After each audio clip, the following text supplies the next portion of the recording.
এটা আরো বাড়বে যদি এই যারা রাজ্য সরকারে আছে, যারা রাজ্য চালাচ্ছে। কারণ কি বলুন তো, যে ধরনের অন্যায় হচ্ছে সবার মাথায় দেখুন তৃণমূলের হাত আছে। তামান্নাকে কারা খুন করলো? তৃণমূল।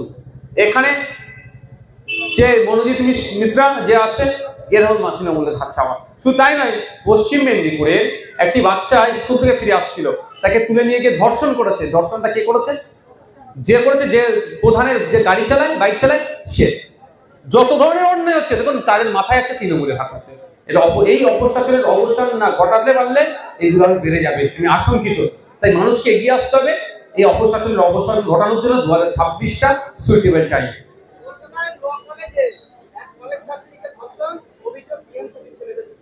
সেটাই তো বলছি ভাই, শুধু কলকাতার ল কলেজ নয়, কোশ্চেনটা আপনি করেছেন তার সাথে আমি বলে রাখছি, যে সমস্ত কলেজগুলো আছে বিভিন্ন রাজ্যের বিভিন্ন জায়গায়, খোঁজ নিয়ে দেখুন ওখানে কিভাবে ইউনিয়ন রুমের সিনিয়র দাদাদের দ্বারাই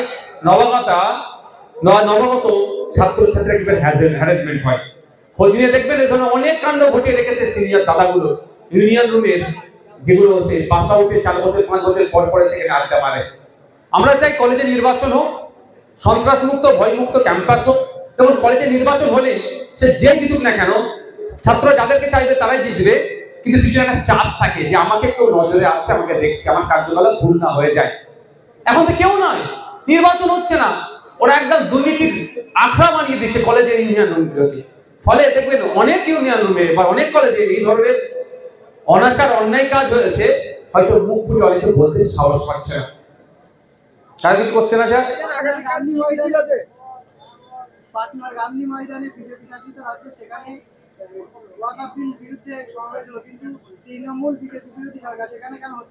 এটা তো বারবার বোঝাচ্ছি, এরা চিৎকার চাচামেচি করে বলে রাজ্য সরকার যে এরা বিজেপির চরম বিরোধী, কিন্তু আমরা দেখেছি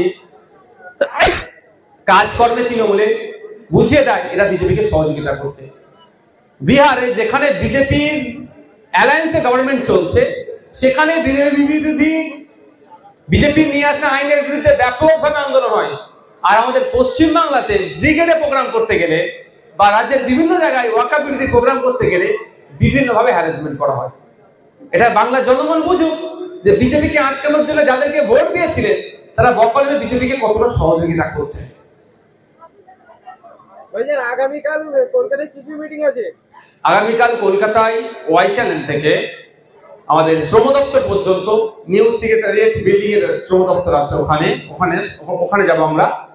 বিভিন্ন রাজ্যে পরিযায়ী শ্রমিক এবং ব্যবসায়ীদের উপরে যে অত্যাচার নেমে আসছে, শুধু অত্যাচার নয়, এতদিন শারীরিক অত্যাচার করতো ওখানকার সমাজ বিরোধীগুলো, এখন ওখানকার সরকারের দ্বারাই এদেরকে কোনো ক্ষেত্রে বাংলাদেশি তকমা দিয়ে বিভিন্নভাবে শারীরিকভাবে মানসিকভাবে এদেরকে অত্যাচারের শিকার হতে হচ্ছে। এটা বন্ধের জন্য আমাদের শ্রম দপ্তরকে কঠোর পদক্ষেপ নিতে হবে।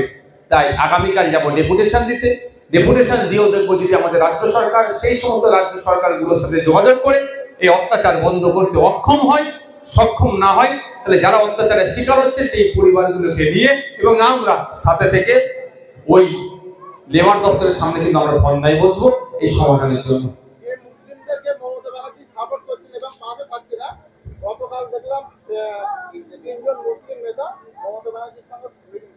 দেখুন, গতকালকে আমরা একটা পাবলিশ হয়েছে, আমরাও খবরে দেখলাম, 3 জনের নাম বলেছে, যদিও সূত্র মারফত আমি নামগুলো নিচ্ছি না, তারা গোপনে গিয়ে মমতা ব্যানার্জির সাথে কথা বলেছে। মমতা ব্যানার্জি আমাদের রাজ্যের মুখ্যমন্ত্রী, একবার না 100 বার আপনি আমি যে কেউ যেতে পারি।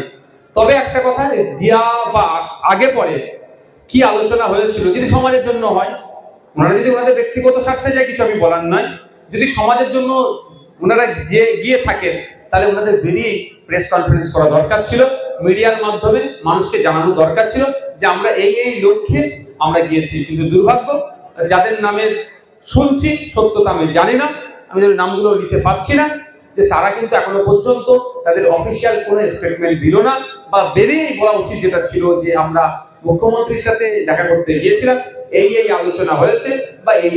তবে একটা কথা বলতে পারি আমি জোর গলায়, সবই কিন্তু তারই খেলা, আর বলবো না।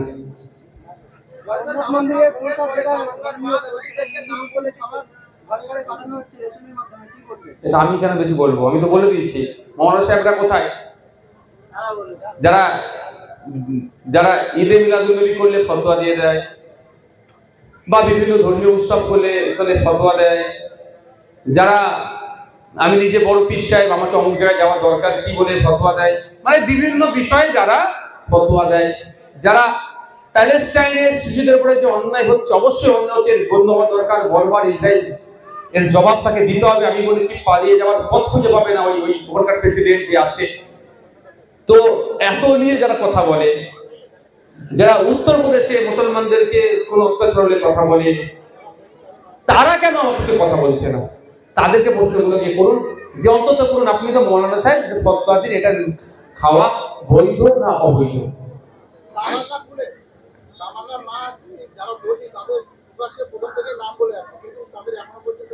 ধরবে কেন? ওদেরকে ধরে জেলে রাখলে তৃণমূলের হয়ে বুক দখল করবে কে?